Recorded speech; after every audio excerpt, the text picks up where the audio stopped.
રાજ્ય પોલીસ વડાના આદેશ બાદ સુરત પોલીસ એક્શન મોડમાં આવી ગઈ છે। ત્યારે સુરતના ઉધના વિસ્તારમાં ગેંગ ચલાવનાર રાહુલના મકાન પર હથોડા ઝીંકીને ડિમોલિશન કરવામાં આવ્યું હતું। ઉધના પોલીસ દ્વારા કડક બંદોબસ્ત સાથે આરોપી રાહુલના 3 મકાન પર હથોડો અને બુલડોઝર ચલાવી દેવામાં આવ્યું છે। આરોપી રાહુલે સરકારી આવાસ નજીક ગેરકાયદે બનાવેલા 3 મકાન તંત્ર દ્વારા તોડી પાડવામાં આવ્યા છે।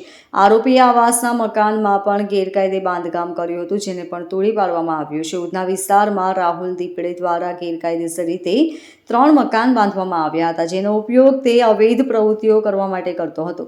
પોલીસે તપાસમાં જાણ્યું કે આ 3 મકાન રાહુલની ગેંગ માટે કેન્દ્રીય હેડક્વાર્ટર તરીકે કામ કરતા હતા, જ્યાંથી તે અવૈધ ધંધા અને ગુનાહિત પ્રવૃત્તિઓ ચલાવતો હતો।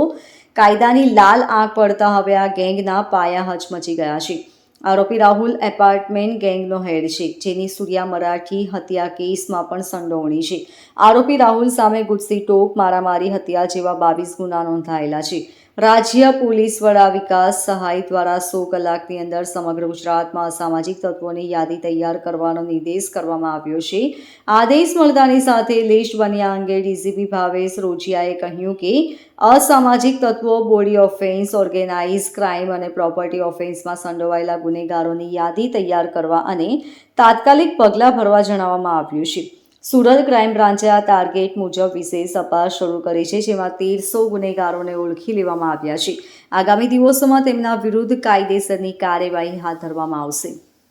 સુરત શહેરના ઉધના પોલીસ સ્ટેશન વિસ્તારમાં બીઆરસીમાં જે સરકારી આવાસ છે એમાં રાહુલ ભાઈદાસ પીંપળે કરીને એક વ્યક્તિ છે, જે રાહુલ એપાર્ટમેન્ટ તરીકે ઓળખાય છે। આ રાહુલ એપાર્ટમેન્ટ અગાઉ મર્ડર, એટેમ્પ્ટ ટુ મર્ડર, ખંડણી, લૂંટ આ પ્રકારના ગંભીર ગુનાઓમાં સામેલ હતો। એ પોતાના કેટલાય મિત્રો સાથે મળીને આ પ્રકારની પ્રવૃત્તિ આચરતો હતો, જેને લઈને અગાઉ પણ તેના વિરુદ્ધ ગુજસીટોક જે ઓર્ગેનાઇઝ ક્રાઇમની આખી કાયદો છે ઓર્ગેનાઇઝ ક્રાઇમનો, એના હેઠળ એને રજીસ્ટર કરવામાં આવ્યો હતો। આ ઉપરાંત એના વિરુદ્ધ પાસાની પણ કાર્યવાહી કરી હતી। આ જે રાહુલ એપાર્ટમેન્ટ છે પોતાના ઘરની બાજુમાં ગેરકાયદેસર રીતના 3 રૂમ બાંધીને રહેતો હતો। એ 3 રૂમમાં પોતાના મિત્રો સાથે બેસી રહેતો, લોકોને પરેશાન કરતો અને જે જગ્યા છે એ પણ સરકારી જગ્યા છે, એના ઉપર એને દબાણ કરી દીધું હતું। આ પ્રકારની પ્રવૃત્તિઓને ડામવા માટે આ કાર્યવાહી કરવામાં આવી છે। સુરત શહેરને જે એસએમસી છે, એસએમસી દ્વારા એણે આ જગ્યા કન્ફર્મ કરવામાં આવી કે આ ગેરકાયદેસર બાંધકામ છે। ત્યારબાદ એસએમસીની ટીમની સાથે પોલીસની ટીમ અહીંયા હાજર છે અને આ ગેરકાયદેસર પ્રવૃત્તિ ડામવાની અત્યારે કામગીરી ચાલુ છે। Bureau report, LK star news, Surat.